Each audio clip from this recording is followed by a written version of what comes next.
Hey my friends, welcome to another episode of Nostalgic for Retro. I am Nostalgic. Here we go. I am going to be reviewing another NES game. This has been an NES game that I have wanted to get into my collection for quite some time. I'm very excited to have it finally. I did post that I did acquire it and a Sega Nomad on one of my last videos, the one right before the Game Room tour. So if you haven't seen that video, go ahead and check it out. I'll put a link for it up in the description at the end, so get ready to see that link. But here we go. I finally got my hands on Bucky O'Hare. Finding this game out in the wild is, I pretty much come to terms that it's going to be almost impossible to find. If I do find it, then one day, then great, I'll pick it up if I can find a good enough deal on it. But I just been really wanting to play this game for a long time, so here it is. Boom. Bucky O'Hare on the NES. Very late entry into the Nintendo Entertainment Systems library. This game is developed by Konami, came out in 1992, so it came out almost a whole year later than, well, a few months later, maybe about half a year. I can't remember the exact date it was published, but it came out after the Super Nintendo had already been released in North America as well. So the Super Nintendo was released in August of 91, and this game came out, like I said, a few months after that. It's somewhat of an obscure title. Some people consider it to be anyways, and people might have overlooked it because they were too busy messing with the 16-bit games that were coming out for the Super Nintendo and that had already been coming out for the Sega Genesis. But it's a great platformer. Its palettes kind of taste a little bit like Mega Man, so you'll see a lot of Mega Man type styles in here. Konami, I feel like, went that route when they were trying to mimic Capcom with this game just a little bit, but maybe they weren't. It's very original at the same time too. So great game. Let's go ahead and get discussing the whole thing about it. All right, here we go. So the cast of Bucky O'Hare consists of our protagonist, our main hero, Bucky O'Hare, which is a green rabbit figure. He's the captain of the spaceship known as the Righteous Indignation, and his abilities on the game are pretty much an average shot. He shoots an average shot that just kind of pew pew pew forward a little bit, and him along with the other characters have some sort of second ability as well. We call it like a boost activity. That's what I'm going to be calling it in this video anyway. And his boost ability is to just jump slightly higher. He gets a little bit more boost out of his average jump. Every character can jump on this game. He can shoot upwards and downwards if he's jumping down, I believe, kind of like Contra style as well. But that's Bucky O'Hare. The next character that we have in this game is Blinky. Okay, Blinky is this little white and blue one-eyed droid that is a part of his space crew. He is rescued on the Green Planet, and we'll talk more about rescuing these characters in a little while. His ability is to have a downward arcing shot. It can bounce off the floor in some cases I've seen, so it can do a little bit of a ricochet. And the great thing about his main shot is that he can break down ice blocks and other certain blocks that you're going to need to bust, to break, to get through some of the levels. So, Blinky I probably used just about as much as I used Bucky in the game, maybe even a little bit more in some scenarios as well. Blinky's got this special boosting ability where he's got a jetpack on his back, and at first when you get him, you can't really do much with it, but eventually you can power up that boost even more so that he can project himself or propel himself upwards or even into a direction to reach some difficult to reach areas as well. So Blinky comes in handy a lot. The next character in the cast is Jenny. Jenny! Jenny is a white cat who's wearing what looks to be like a blue spandex. She's got pink hair. She kind of got that red, white, and blue look going with her. She's rescued on the Blue Planet. And her ability is that she can have this really fast shot as well too, and I've noticed that it can ricochet off of some walls or some enemies, and that's actually helpful against one of the boss battles that I used. She's got a rapid fire too. Her shot is very fast. I think I mentioned that, yeah. Jenny is very useful against a lot of the boss battles that occur in this game. I found myself going to her to kind of pull off some of these rapid fires so I don't have to spend too much time taking too many shots off a lot of the bosses as well. When she boosts her next ability, it kind of does this psychic ball of energy that starts to build up above her head, and then once you're ready to release it, you can do so, and then you can control it around the screen to knock out your enemies. And again, that shot I found was very crucial against one boss in particular and some other instances as well. So Jenny is a very, very useful character too. They all have special abilities that you need to use to get through this game, and that's one of the things I loved about it too. Now another one of the characters is Deadeye. This is a duck in the game wearing like a red suit. He's rescued on the red planet. He's got a spread shot that kind of acts like a shotgun, so it'll spray in 3 directions. It'll go forward, upward, and then straight forward, and then forward, downward as well. It does not go very far, but again, comes in handy for certain battles, especially the second to last boss. There is a time, which I will discuss then as well too when I get to that part, on how handy that comes, how handy he is. Now his boost ability is he can kind of like crawl up walls. You hold down his boost and he'll jump onto a wall and crawl up it. And it took me a while to figure out that you can actually jump up the wall and make these little progressive jumps up a wall as well too. And that is a move that comes in handy on this one specific part later on in the game, and one of the most difficult and frustrating parts in this game. Alright, on to the next character that you unlock. You unlock a human named Willie. Willie has been sucked through a parallel, through like a wormhole from our universe into this parallel universe, or this alternate universe, let's call it that, into the Aniverse is what it's called in this game. I believe that stands for Animal Universe. But he is wearing what appears to be like a red suit too. It's a little boy with some glasses, eyeglasses on, and he's here to help save the day. You get him on the yellow planet. He has a power shot. His laser beam is extremely powerful, and it will rip through enemies and just keep going through the screen until it just disappears off the screen. As you boost that ability, it just gets stronger and stronger. So it's really good to really knock some serious damage off of some enemies as well. His shot is not as fast as Jenny's, but it's a little bit more powerful. So I did find myself using him in a couple instances, but not too often. And then the last character I want to mention is the Air Marshal. He is the one that is in charge of the Toad Empire that you are battling against. Okay, so we got this dude, this little frog, or toad, I should say, I guess, with warts all over his face. He's got this little blue captain's hat on. It kind of looks like he's one of the village people wearing that hat. But he's the big antagonist. He's the one that we are trying to defeat to free our friends and to make our way through the game. And that's the main one that you're going to see at the end as well too. And when we get to the end, I'll talk about his difficulty as well. So what's Bucky O'Hare all about? Well, Bucky O'Hare, again, it takes place in this place called the Aniverse. I believe that is the Animal Universe is what this stands for. I'm not 100% sure on that. I tried looking it up, but I didn't find any exact answers. But the Aniverse is being tormented by the Toad Empire, and one of its highest leaders is the Air Marshal. Bucky O'Hare's crew is kidnapped, and then each member is taken hostage on a separate planet. So that's why you're visiting these different planets, to go free your friends and get your crew back so you can stop the Air Marshal in his evil deeds. As Bucky rescues each crewmate, you can switch between those characters once you unlock them anytime in the game. All you got to do is hit the select button, and boom, you're switching characters into some, so you can get through some scenario that is blocking your progress. That's kind of like the Mega Man aspect that I talked about earlier in this game, because like in Mega Man, as you beat the enemies, you unlock different types of shots. And that's kind of what happens with the Bucky O'Hare crew here. Once you unlock them, you get their different abilities, but they come with some extra, extra shot and an extra boost ability as well. Now the problem though is you don't get to, it's not really a problem, but you don't get a different life bar with these characters when you switch. You're still sharing the same life bar in the game. So it's not like Ninja Turtles for Konami when you switch a character there, you all of a sudden get a different life bar as well. No, if you're sharing a life bar on this one, you just get different abilities. So, even after rescuing his friends, they get, after you get them all, after you unlock all of your friends, I believe it's 1, 2, 3, 4 friends, yeah, 4 planets, 4 friends, makes sense. You now have your crew of 5 of you back together, and immediately Tractor Beam is going to be picking up your ship.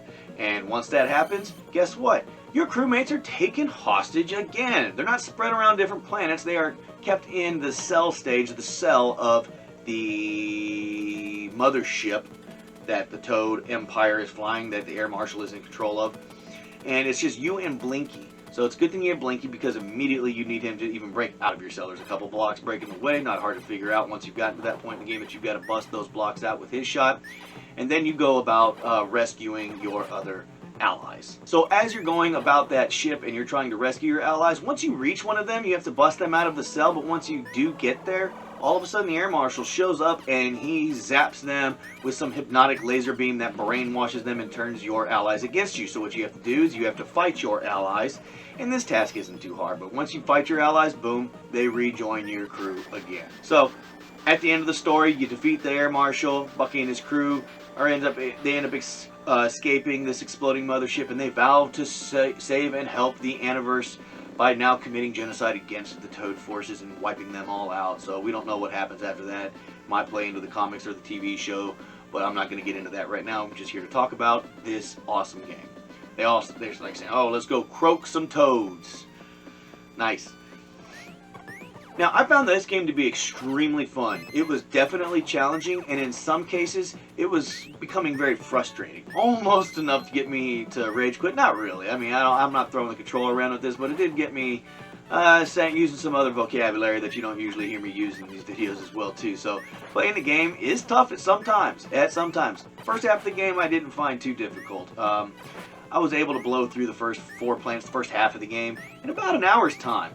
But then it took me 3 hours to complete the second half of the game. And some cases, which I'll talk about, took up most of that time on just a few parts. So let's get into that. So first stage that I decided to play was of the 4 planets was the green planet. Okay, so you get to choose between the green planet, the blue planet, the red planet, and the yellow planet. And those planets that I just stated, that is the order I decided to play them. So first off, the green planet has a very terrestrial feel to it. You see like dirt, grass, trees. It's a good starting place to get a feel for the game. It's the first one in the upper left-hand corner of the game screen as well when you're at that planet select screen.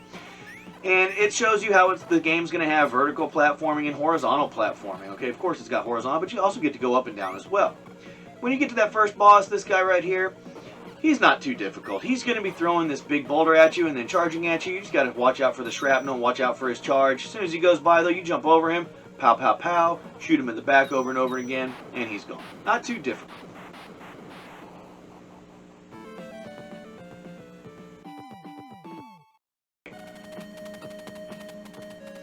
So after I beat that green planet, I unlocked Blinky, and I'm glad I started with that one first because this character comes in handy, like I said earlier, for a numerous amount of reasons.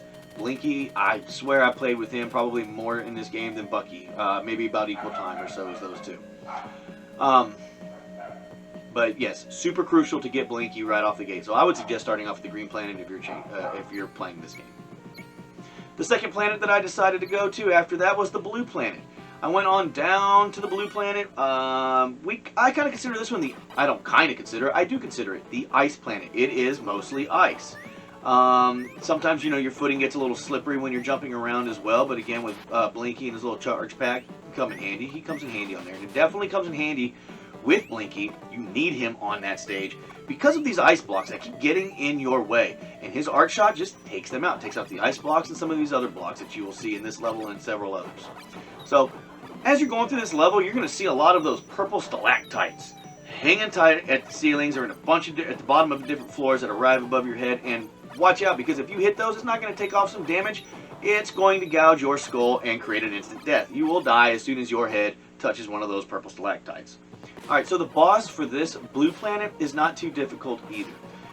He's going to be shooting some missiles at you. They're going to be coming at you low, high, 4 missiles. But then on his 5th shot, he's going to shoot this diagonal, little electrified looking shot that's going to freeze the ground below you, because as you're standing in this water here, it's going to freeze that ground and then keep your feet solidified in that ice momentarily as well. So you have to make sure to be jumping out of the water when that 5th shot comes, so as to not get hit by any of his shots or to get damaged. And then also, what's more importantly for that is that you lose time of hitting him, because as this starts to build up, if you look above you here, there are those purple stalactites again.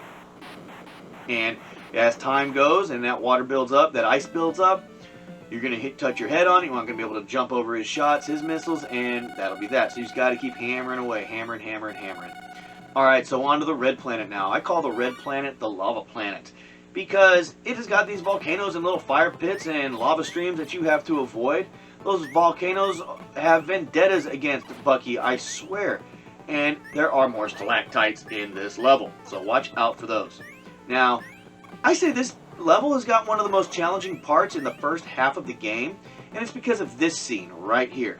There is a part where you have to puzzle your way down very quickly in a certain pattern as these streams of lava come shooting out on the floor at you. And if you mess this up, if you miss your pattern one little time, if you hold yourself up, then you're dead. You start over at the top of this. So you've got to run down very quickly and avoid that lava. Alright, so you've got to run down very quickly, because if not, you're going to see that game over, and then the Red Planet Act 3 screen right here. You're going to see this numerous times. And your first time playing this without knowing the pattern, you will see this screen very often. And be prepared to get used to hearing that noise, that game over sound that it makes, and starting over. Just get used to it. Don't let it get to you, because you will see it a lot until you learn that pattern. Now, the boss here at the end of this Red Planet is not too difficult either. It's just got a pattern to it. You just got to learn this pattern, be patient, and in no time you'll be rescuing your dead-eyed duck and then off to the Yellow Planet to get Willy. So, the Yellow Planet. It's more of a moon than a planet, even though it's the largest planet on the screen. It's got more like moon-looking features. Now, this planet has the feel of being on a mining colony on a moon. And you're going to be doing some vertical and horizontal platforming on Toad ships through a couple sectors here as well. It gets a little challenging, but it's fun as well. If you fall down, the screen doesn't stop there. It'll go back down with you, and then you might have to start it all the way over. But at least it doesn't like stop the screen, level it off, and then you die when you fall. That does not happen, at least. But be careful when you're jumping onto these mine carts. So you have these little mine carts here, and they take off with wicked speed. So if you jump too near to the edge of one, especially that first one right there, it's going to leave without you, and it's going to cause you to fall in yet another instant death. Now, when you get to the boss of the Yellow Planet, I found that defeating this Toad mining machine boss with Jenny was the best option for me. Her shots are much faster than the rest of my crew at the time, so it helps me to finish off the boss without having to put up with so much of its tomfoolery. So once you beat it, boom, you're done. First half of the game, done. Complete. Alright, so you just beat the Yellow Planet, the fourth one. If that's the order that you went in, that's the order I just went in. And then I've got all my crewmates, and I think, perfect, I've got a full arsenal to go get that Air Marshal. But you know what? That's not it. Here's where the game takes a twist, and the second half begins.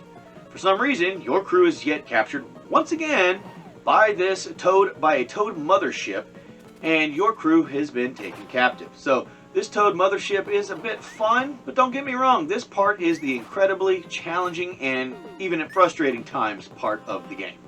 So this half of the game took me 3 hours to complete, whereas the first half only took me about 1 hour, and this is why. There are 4 parts to this half, just like there are 4 parts to the first half. The first part of this ship is called the Cell. So Bucky and Blinky are jailed together, but can easily break out with Blinky's arc shot. In other parts of the Cell, you're going to find the rest of your crew trapped as well. As you approach them, the Air Marshal arrives and launches a brainwashing beam that takes control of the minds of each crewmate, which you then must fight and defeat in order to rescue them back a second time. The Cell has a lot of Mega Man-like platforming, which proved to be very difficult for me, and even got that raging feeling boiling up inside of me a few times. This part here, where the blocks are disappearing and you have to guess, or not guess, but learn the pattern of where they're going to reappear and the timing of it, this took me a long time, and it got me frustrated. This might have been the most frustrating part of the game for me, okay? Might not be for you, but man, this part really got me going. Now, certain tasks can be so demanding and require an amount of precision that really made me feel like I accomplished something when I finally made it past some of them. So it was that hard. You make it past it and you're like, man, you feel you've got that good feeling of conviction inside of you of, yes, I did something on this game. Now, the Cell part, the first part of this Toad mothership, does not have a boss to conquer at the end of it. So just free your duck build buddy at the end right here and then move on to the next stage called the Salvage Shoot. The Salvage Shoot starts you off immediately having to battle a Toad soldier in a machine that splits into 3. This is actually pretty annoying. You would think, oh, no big deal, but no, it's pretty annoying. At least if you lose to it, you don't have to travel too far to start over since you're literally right at the beginning anyway. So, There's more tricky downward platforming where power-ups may tempt you to risk dying for them, but I found that if I just continued onward, I wouldn't need some of these anyway. I would waste my life trying to get a life power-up, so I don't need it. Just move past some of these, resist that temptation, and you'll plow right through it, not too badly. When I got to Act 6, here we go, Act 6, I found that this is a blind jumping section of the level, literally blind. They turn off the lights, you have these little machines like your little lightning bugs going by that show you very small sections of where you need to go. Now, Blinky is the only character that you can use to get through this part, and it's going to take a little patience to see where you need to blindly jump next. It's not too difficult, it just takes some patience. And the reason why you need Blinky is because you need his rocket boost jumper pack thing on his back to literally propel yourself across to the different sections. Now, there is a boss at the end of this course, and I found that the best character to have is Jenny once again. Her shots are so fast, and her booster ball controlled shot is a must to finish off this squatting and hopping toad machine. Powered up after you shoot out that little bottom part with your regular shot, you have to power up that ball boosting machine ability, and then use that to go hit the toad at the top of the machine. That's the only way to beat this, that I found anyway. The center of Magma Tanker level. As soon as this level started and I saw it, I thought it looked like trouble, and I was right. This one level took me a quarter of my total gameplay of Bucky O'Hare to beat. An hour. It took me an hour just to get past this 1 out of 8 sections, okay? It took me 4 hours to beat the whole game, and this part took me 1 of those hours. So this level, the center of the Magma Tank. Okay, so this level here has some major platforming and puzzle solving skills. And you need to have absolute precision in order to move, and then also to time your agility. Now I'm going to be honest, at this point right here, I could not for the life of me figure out how to make the jump over this center wall. I actually had to go and look it up to understand that Deadeye could make those multiple jumps while clung to walls. I thought he would just jump, cling to it, and he had to run up it, but no. You actually have to cling to it and then jump, jump, jump, and keep making these little progressive jumps to even clear this section. You have to do it perfectly. Perfectly. There is no room for error. Now, you would think that these slow-moving droids wouldn't be so tough, but man, they take a chunk of life off. So dodge them carefully, get through this part, move on. The first few minutes I played against this boss, I thought that it was super tough, and I mean tough with 3 Fs. But it was here when I really started to realize that there is just a pattern and even a sweet spot to stand in to take minimal damage and defeat this thing and others to come. It was at that point when I realized, man, there was probably patterns and holes like this on some other bosses that I didn't realize I needed to hit. But that window to plant yourself in is very narrow, and your timing for jumping and shooting has to be on the money.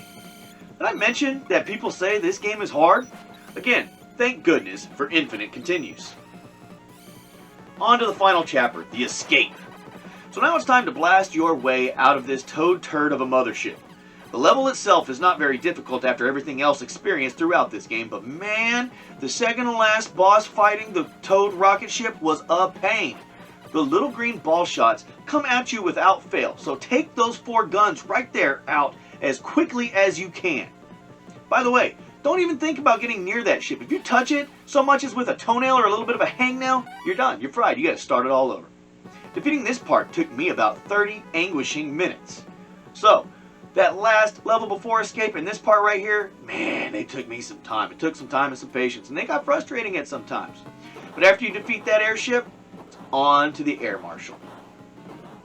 I found that the Air Marshal, this final boss, was one of the easiest bosses in this game, especially after facing that airship just prior to it. So you must face off with Bucky at this part, since his ship can shoot both forwards and backwards simultaneously. You're going to find that that is the best way to go at beating this guy, because he's going to bounce around behind you and in front of you. His ship is going to take him out without a problem. Now, I think it's also appropriate that you have to use Bucky O'Hare at this part, because what a better way to end a game like this than the main protagonist facing off against the main antagonist. This boss battle is still considered a timed match as well. There is no timer, but there is a wall of lava or fire moving across the screen from left to right that will push you off and kill you eventually if you do not beat him quickly. But his pattern is simple and easy to recognize, and it will take you no time at all to get to the final cutscenes and the ending credits.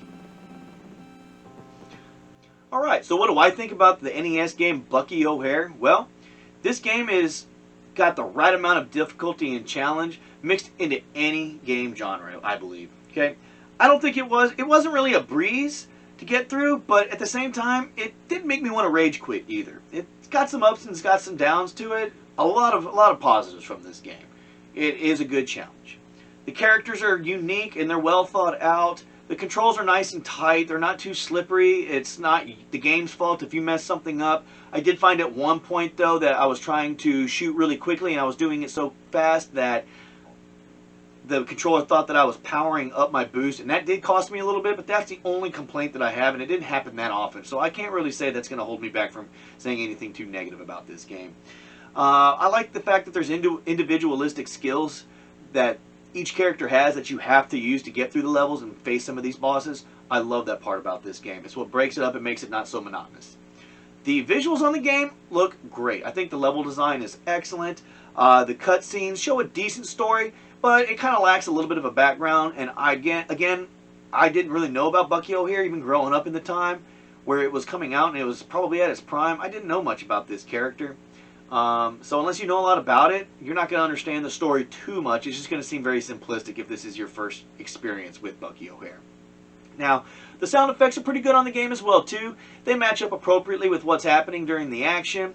And I enjoyed the sound effects, but my favorite part about this game, again, is the soundtrack. The BGM here is just some of the best background music I've ever heard of any video game. I love the sound of chiptunes in 80s and 90s video games, and this one just absolutely nails it.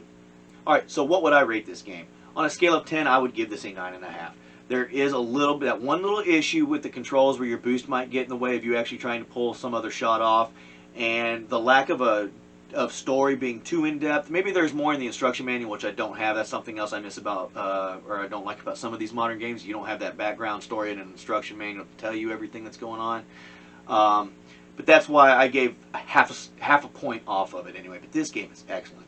I definitely recommend you getting this game, playing it any way that you can, paying the expensive price that it costs. I don't blame you for not wanting to pay that. I don't blame you if you don't, but play the game. If you ever get the opportunity to check it out, I definitely recommend playing it. It's well designed, it's great looking, sounds fantastic, it's got excellent tight controls, but I cannot recommend this game enough. I've waited a long time to pull the trigger to actually get this game. I kept thinking about it. I don't feel comfortable spending, 3 digits on a game, but I really wanted this game, and I'm still happy that I got it. This game, again, I bought this in January 2021, so maybe the price changes later on down the road. If you're watching this long time in the future, maybe it's gotten more expensive. Maybe it's gone down in value and isn't worth anything, and now I've overpaid for it, but that is just what it is. Definitely excited to have it in my collection. Bucky O'Hare, I mean, this game, I love it. Glad to have it here. Glad to have it on the shelf. Glad to have played it. Glad to have beaten it. No regrets. I hope you enjoyed this video. If you want to see the video where I talk about picking this game up and a Sega Nomad, I'll put the link up in the corner here, and I've also got a game room video tour as well, so you can check those out. Please subscribe. I greatly appreciate all of your support. Thank you so much for watching. I'm Nostalgic. Be safe, my friends.